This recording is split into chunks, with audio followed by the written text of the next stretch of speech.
Bonsoir à tous et bienvenue sur RTI 1. Ce soir, un seul titre sommaire de cette édition. Devant les deux chambres réunies en congrès, le président Alassane Ouattara a annoncé ce mardi la nomination d'un nouveau vice-président.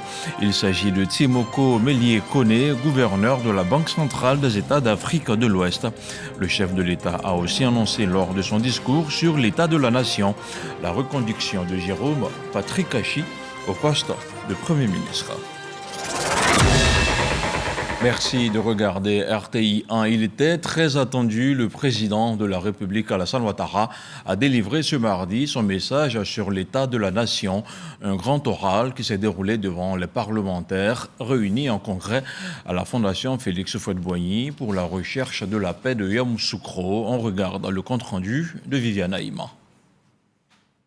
Le vaste auditorium de la Fondation Félix Houphouët-Boigny pour la recherche de la paix avait fait son plein. Sur un total de 350 parlementaires, députés et sénateurs mis ensemble, 343 étaient présents. On comptabilisait que 7 absents à l'appel. Mais il n'y avait pas que les parlementaires qui avaient fait le déplacement. Tous les corps constitués de la nation étaient présents, sans compter la chefferie traditionnelle. Le message sur l'état de la nation que devait présenter le président de la République devant les parlementaires réunis en congrès suscitait tant d'interrogations, tant de supputations sur l'identité du nouveau Premier ministre ainsi que celle du nouveau vice-président. Cette attente fébrile s'est vite transformée en soulagement, voire en contentement devant les choix opérés par le président de la République. Le gouvernement qui sera mis en place cette semaine sera resserré.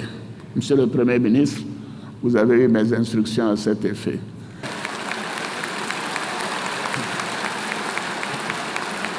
Je voudrais donc porter à votre connaissance mon choix pour occuper le poste de vice-président resté vacant depuis juillet 2020. Il s'agit d'une personnalité qui a fait la preuve de ses qualités personnelles et professionnelle à toutes les hautes fonctions qu'elle a occupées dans l'administration publique, dans le gouvernement ivoirien et à l'extérieur de la Côte d'Ivoire. C'est une personnalité ayant une grande expérience gouvernementale pour avoir occupé les fonctions de directeur de cabinet du Premier ministre de 2007 à 2010 avec rang de ministre, le ministre de la Construction, de l'Urbanisme et de l'Habitat, et enfin celle de conseiller spécial du président de la République chargé des affaires économiques et monétaires en 2010-2011. C'est un technocrate hors pair qui a occupé de hautes fonctions à la Banque centrale des États de l'Afrique de l'Ouest et qui a su contribuer au rayonnement de notre pays en Afrique et dans le monde en tant que gouverneur de cette grande institution depuis 2011. Il a exercé cette haute fonction régionale avec compétence, rigueur et dévouement. C'est un brillant économiste, un homme compétent et travailleur qui a aidé à la réforme du franc CFA, ce qui fut une opération délicate. Enfin, c'est un homme de consensus et de probité qui a toute ma confiance. Conformément à l'article 78 de la Constitution, le Conseil constitutionnel vient de confirmer ce matin même ses conditions d'éligibilité pour être nommé à ce poste. Monsieur le Président du Sénat, Monsieur le Président de l'Assemblée nationale par intérim, honorables députés, vénérables sénateurs, mes chers compatriotes, je pense que vous l'avez bien deviné. J'ai donc porté mon choix sur Monsieur Timoko Meïlie Koné.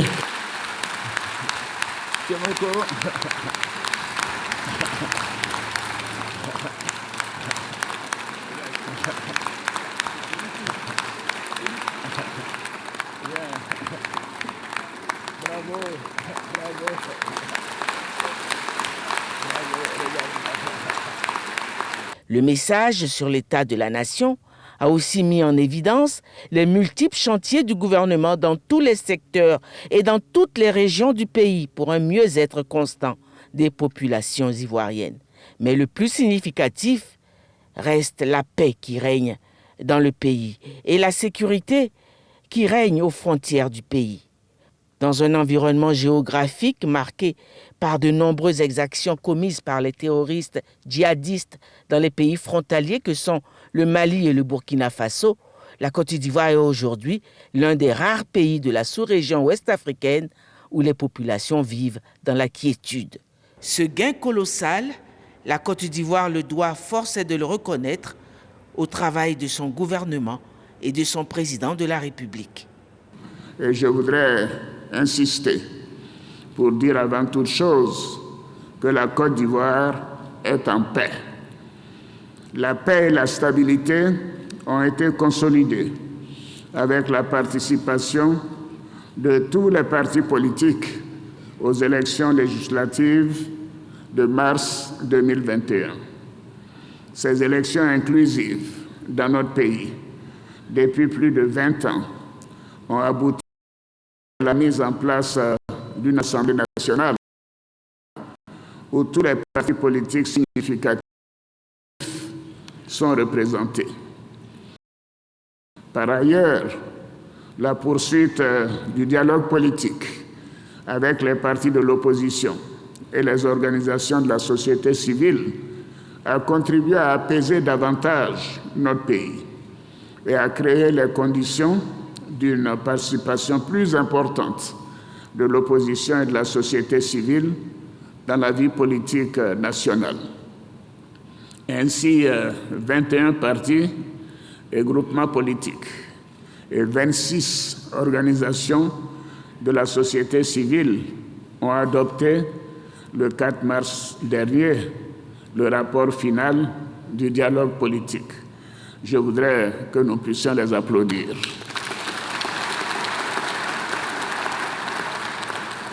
Et c'est pourquoi je voudrais féliciter tous les acteurs de ce processus pour l'engagement pris de se départir de la violence comme mode d'accession au pouvoir. Nous devons maintenir ce bon état d'esprit, quelles que soient nos divergences, afin que les futures échéances électorales se déroulent de façon apaisée et démocratique. Honorables députés, vénérables sénateurs, mes chers compatriotes, au plan sécuritaire, je voudrais vous rassurer à nouveau. La situation sécuritaire est calme et sous contrôle sur toute l'étendue du territoire national. Je voudrais à cet égard féliciter les grands commandements et nos forces de défense et de sécurité pour leur engagement continu sur le terrain. Je m'incline devant la mémoire des soldats tombés au champ d'honneur pour la défense de notre patrie. Le gouvernement ne ménagera aucun effort pour garantir la sécurité des personnes et des biens et continuera à mettre les moyens nécessaires à la disposition de nos forces de l'ordre, notamment en matière de renseignement, d'équipement et de formation. Si l'état de la nation laisse apparaître un avenir prometteur pour la Côte d'Ivoire, le président de la République invite ses concitoyens à privilégier la voie du dialogue constructif qui permet d'avancer. Conformément à l'article 114 de la Constitution, c'est la deuxième fois que le chef de l'État fait une adresse du genre, une séance marquée par la nomination du gouverneur de la BCEAO, Timoko Mélié-Koné, comme vice-président de la République. Une rencontre présidée par le patron du Sénat, Jano Ahoussou-Kouadio. On en parle avec Jérôme Kofi Aboulan. Il est ce mardi à l'épreuve du Congrès, c'est-à-dire l'Assemblée nationale et le Sénat réunis. Le président de la République, Alassane Ouattara, dans son exercice, est accueilli à la Fondation Félix Houphouët-Boigny pour la recherche de la paix à Yamoussoukro, la capitale politique de la Côte d'Ivoire. Comme président du Congrès, le président du Sénat, Jano Ahoussou-Kouadio, Il est secondé par le président par intérim de l'Assemblée nationale, Adama Bictogo. À l'entame de mon propos, je voudrais rappeler cette phrase du président John Kennedy qui disait, je cite, « On connaît une nation aux hommes qu'elle produit, mais aussi à ceux dont elle se souvient et qu'elle honore. » Excellence, Monsieur le Président de la République, en prenant la parole au nom de la représentation nationale, à cet instant si particulier de la vie de notre nation, il me plaît de saluer avec déférence votre présence combien remarquable à cette séance du Parlement réunie à votre demande en congrès. La réunion du congrès de ce jour me donne ainsi l'agréable opportunité de réitérer mes hommages à l'homme de vision que vous êtes, dont la Côte d'Ivoire, la nation tout entière, est si fière, tant les actions de paix et de développement que vous accomplissez au quotidien pour le bien-être des populations ivoiriennes ont franchi les frontières de notre pays à une période où la conjoncture internationale est bien morose. C'est la deuxième fois que le président de la République, Alassane Ouattara, livre un message sur la marche de la nation devant le Congrès après la session du 5 mars 2020, conformément à l'article 114 de la Constitution.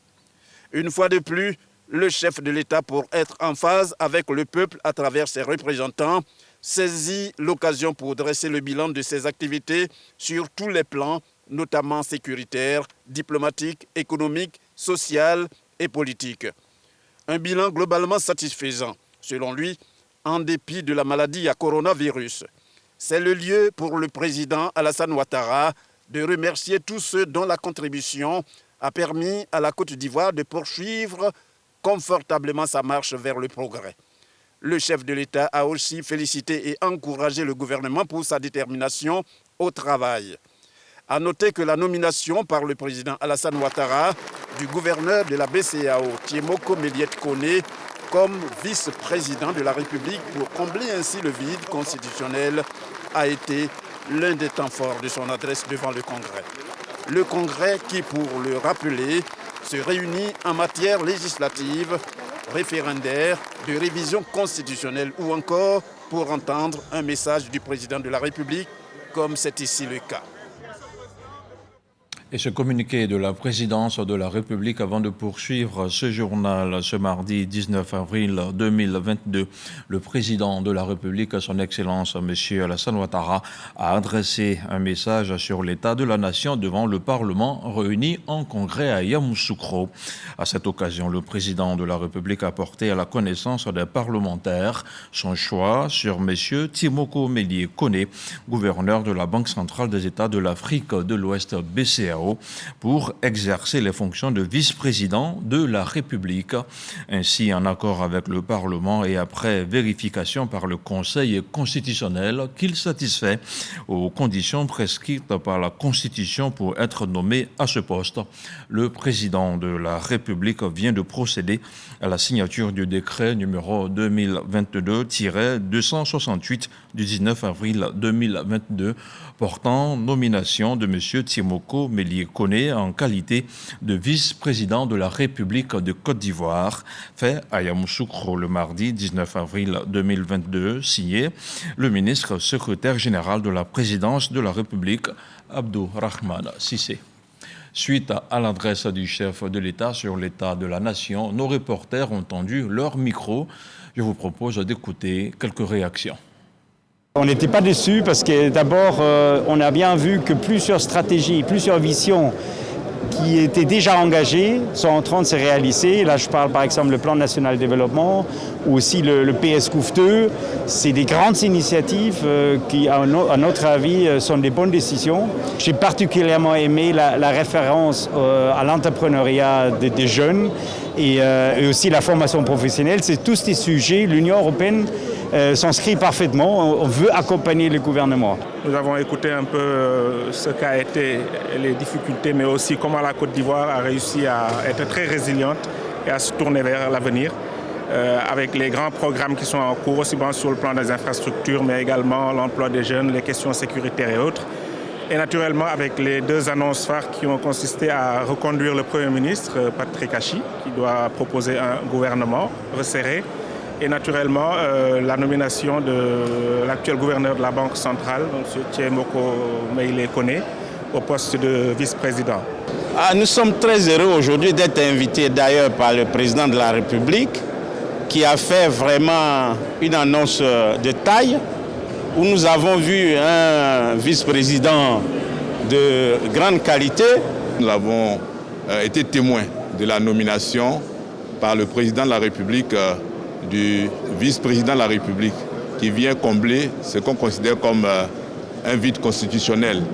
Et ça a été un moment aussi important parce que le président a saisi cette occasion pour faire l'état de la nation et nous sommes rassurés. Ce que nous retenons, en plus de la nomination du nouveau vice-président de la République, ce sont toutes ces décisions qui sont prises jour tenu par le gouvernement pour associer les jeunes à la gouvernance locale, pour faciliter leur autonomisation. J'avoue que je suis satisfait à plusieurs égards parce que la reconduction du Premier ministre, qui a une compétence avérée, était nécessaire par ce temps. Il a fait du bon travail, il faut une continuité. Et puis surtout, Kone Meïle est la personne indiquée parce qu'il a géré la BCEAO. Aujourd'hui, il comble un vide et il nomme un vice-président.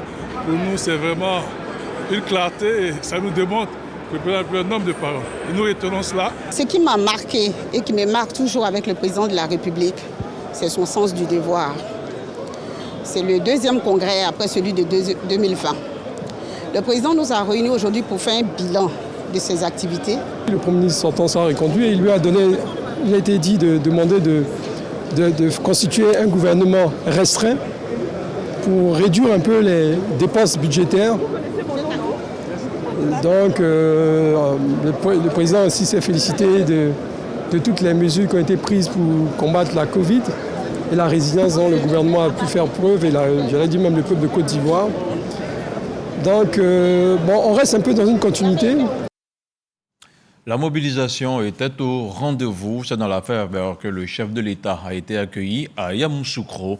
À son arrivée, le président de la République a reçu les honneurs militaires. Abou Sanogo. Ce sont des populations enthousiastes qui ont fait le déplacement ce matin pour réserver un accueil digne au président de la République Alassane Ouattara. Yamoussoukro a battu le rappel de ses filles et fils. Massés le long du parcours, ils ont tenu à exprimer leur reconnaissance et leur gratitude au chef de l'État pour le travail sans cesse abattu pour le développement du pays.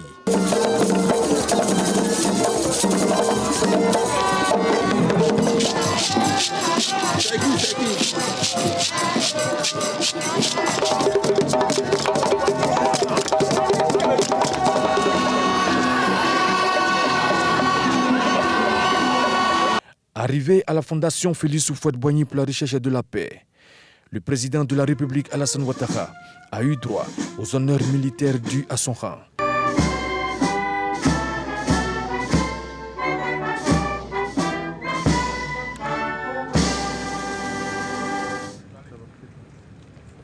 Honneur militaire rendu par la musique de la garde républicaine, le drapeau de l'État et sa garde, 2 pelotons de l'école de gendarmerie de Tourougui et 3 sections de la compagnie honneur de la garde républicaine.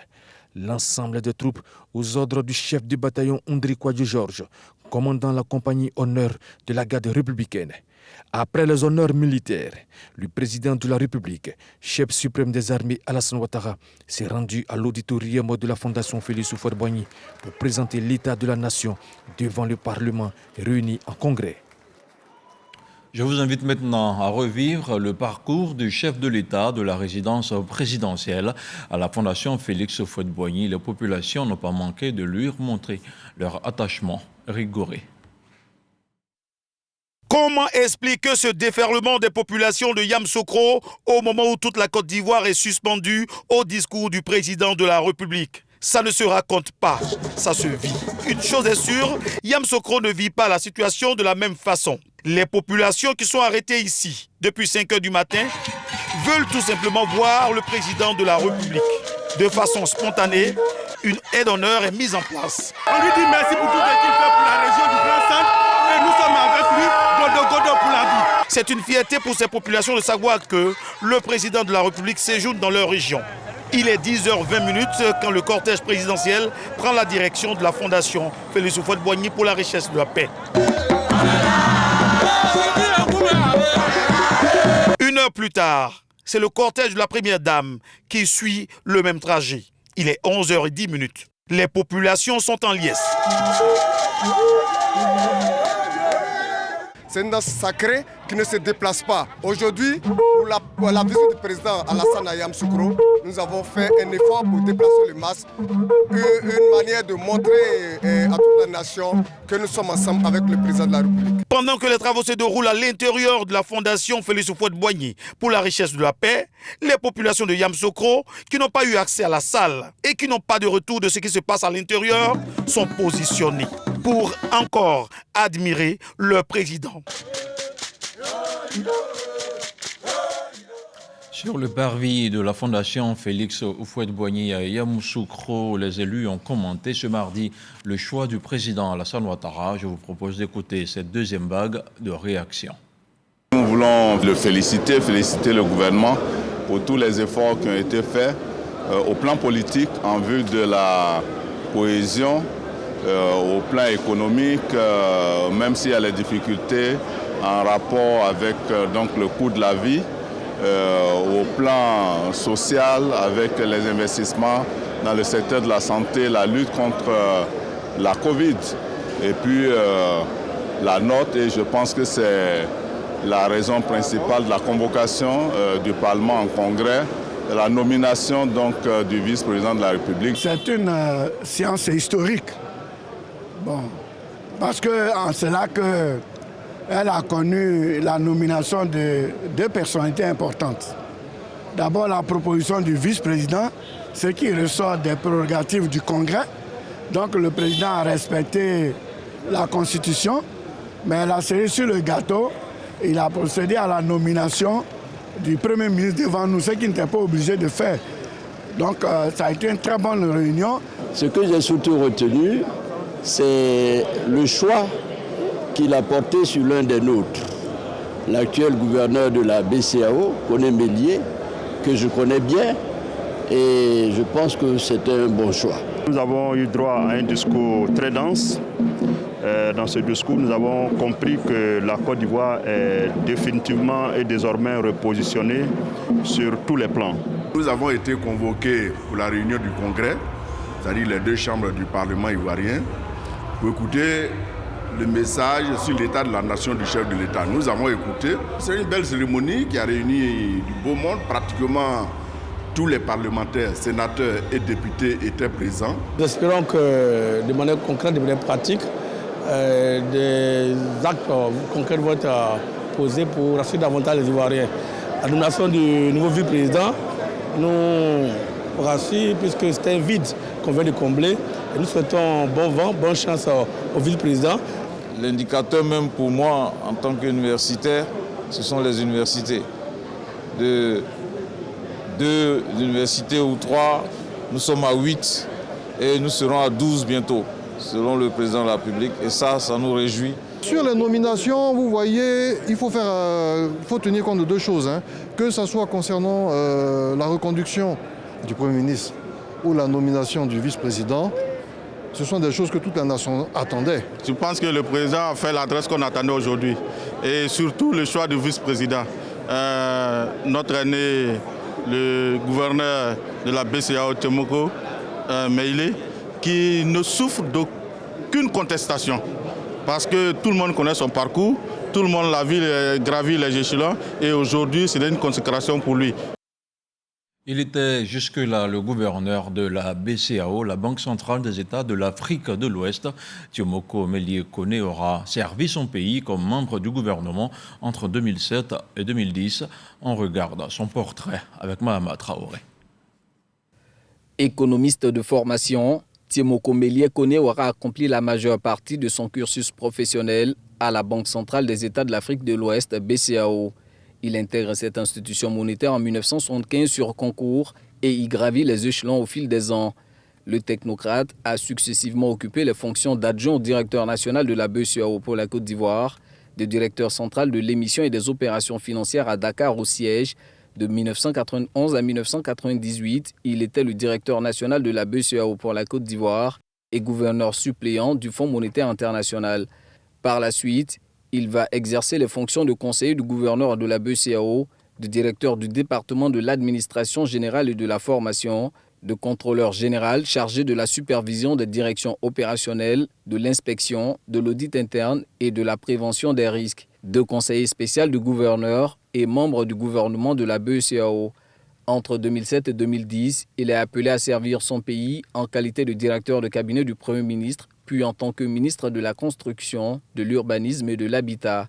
Au lendemain de la crise post-électorale de 2010, le président Alassane Ouattara le propose au poste de gouverneur de la Banque centrale des 8 États membres de l'UEMOA, fonction qu'il occupe depuis le 30 mai 2011 jusqu'à sa nomination ce mardi 19 avril 2022 comme vice-président de la République de Côte d'Ivoire devant le Parlement réuni en congrès.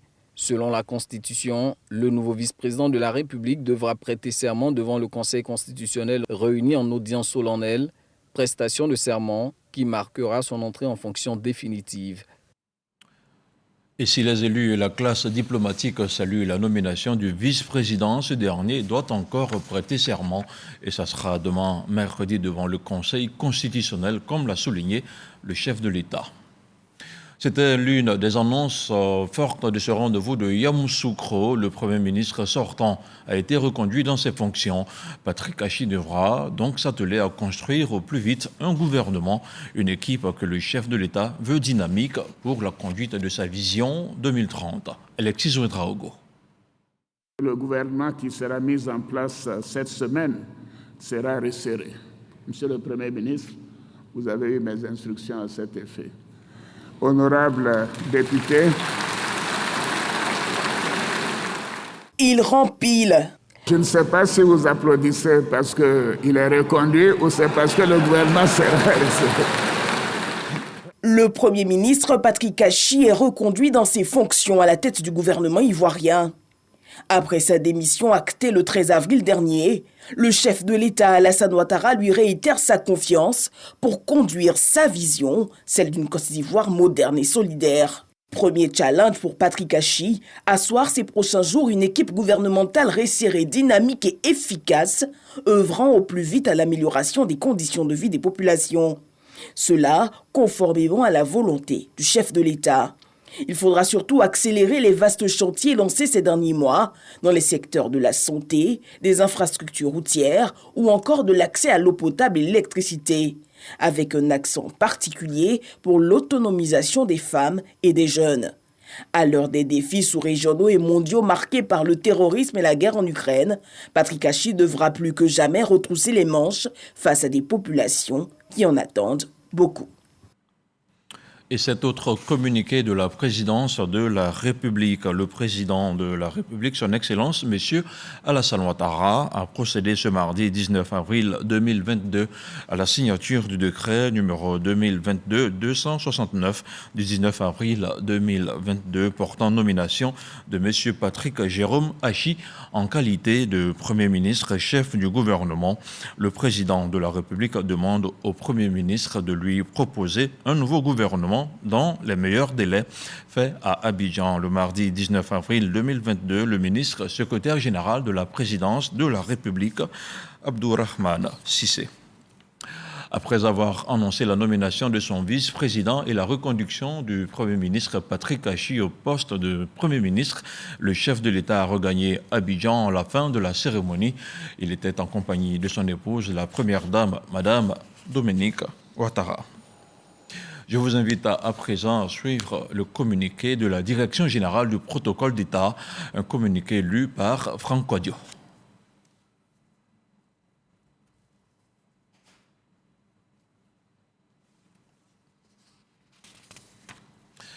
Nous y reviendrons, enfin maintenant le point de la situation de la Covid-19.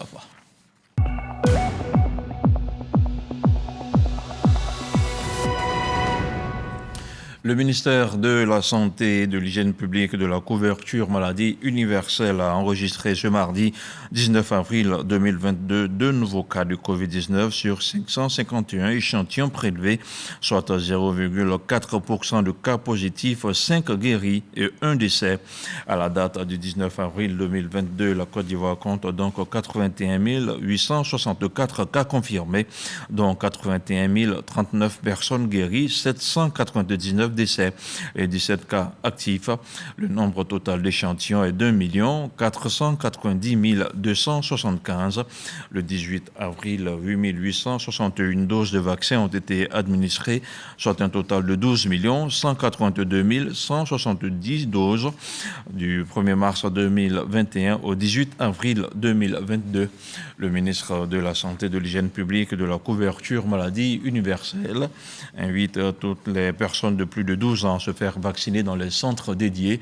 Il rappelle que le vaccin contre la Covid-19 est gratuit et volontaire.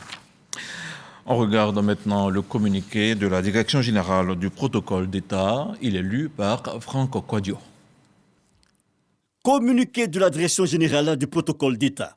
Les personnalités civiles et militaires ci-après sont conviées à la cérémonie solennelle de prestation de serment de M. Tiemoko Meïle Kone, vice-président de la République nommé, qui se tiendra le mercredi 20 avril 2022 à 11h à la salle des pas perdus du palais de la présidence de la République en présence de son Excellence M. Alassane Ouattara, président de la République. Ce sont Monsieur le Premier ministre, Mesdames et Messieurs, les présidents des institutions de la République, Monsieur le ministre d'État, auprès du président de la République chargé des relations avec les institutions, Messieurs les ministres à la présidence de la République, Mesdames et Messieurs les membres du gouvernement sortant, Mesdames et Messieurs les ministres gouverneurs des districts autonomes, Monsieur le directeur du cabinet du Premier ministre, Madame la secrétaire générale du gouvernement, Madame la secrétaire générale adjointe de la présidence de la République, Mesdames et Messieurs les chefs de mission diplomatique,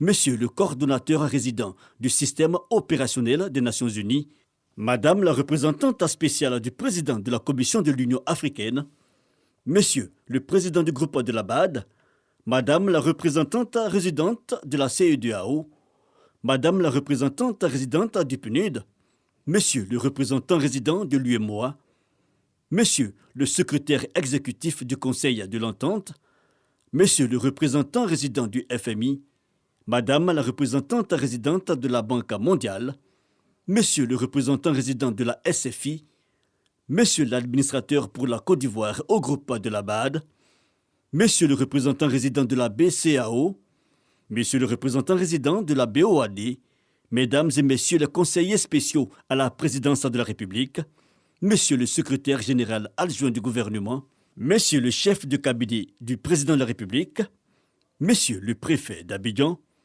Monsieur le général du corps d'armée, chef d'état-major général des armées, Monsieur le général du corps d'armée, commandant supérieur de la gendarmerie nationale, Monsieur l'administrateur général, directeur général de la police nationale, Monsieur le chef d'état-major particulier du président de la République, Monsieur le directeur général des douanes, Monsieur le directeur général des affaires maritimes et portuaires, Madame la directrice générale des forêts et de la faune, Monsieur le président de l'Académie des sciences, des arts et des cultures d'Afrique et des diasporas africaines ASCAD, Madame la présidente du Conseil national des droits de l'homme de Côte d'Ivoire, Messieurs les présidents des chambres consulaires, Messieurs les présidents de la Confédération générale des entreprises de Côte d'Ivoire et de la plateforme unique des petites et moyennes entreprises, Messieurs le président de l'Association professionnelle des banques et établissements financiers de Côte d'Ivoire, Messieurs le président de la Ligue ivoirienne des droits de l'homme, Messieurs le président du mouvement ivoirien des droits de l'homme, Messieurs le président d'Action pour la protection des droits de l'homme, Messieurs le vice-président et 5 membres du directoire de la Chambre nationale des rois et chefs traditionnels, Monsieur le président et 5 membres du Forum national des confessions religieuses, Monsieur le président et 5 membres du Conseil supérieur des imams COSIM. La mise en place débutera à 9h et prendra fin à 10h30, horaire de rigueur. Abidjan, le 19 avril 2022, le directeur général du protocole d'État. Et pour ceux qui nous prennent en marche, il est bon de rappeler que le président de la République, Alassane Ouattara, s'est adressé au Parlement réuni en congrès ce mardi 19 avril 2022. C'était à la Fondation Félix Houphouët-Boigny pour la recherche de la paix de Yamoussoukro, conformément à la Constitution du 8 novembre 2016. Le chef de l'État a exprimé sa joie de se retrouver à nouveau devant les deux chambres du Parlement réunies après la première rencontre intervenue le 5 mars 2020 pour leur présenter l'état de la nation, partager sa vision et les grandes orientations du programme de développement de notre pays. La rencontre a surtout été marquée par la nomination de son vice-président, Tiomoko Meïle Kone, et la reconduction dans ses fonctions du Premier ministre, Patrick Kachi. On parle maintenant des sports de football avec le tirage au sort du deuxième tour des éliminatoires de la Coupe d'Afrique des Nations 2023 en Côte d'Ivoire a eu lieu ce mardi 19 avril en Afrique du Sud. Les 48 sélections africaines engagées ont été reparties dans 12 groupes de 4. La moitié d'entre elles obtiendra son ticket pour la CAN 2023 qui se tiendra du 23 juin au 23 juillet 2023. Qualifiés d'office, les éléphants sont logés dans le groupe H avec la Zambie, le Comores et le Lesotho. Et c'est la fin de cette édition. Merci de nous avoir suivis. Bonsoir.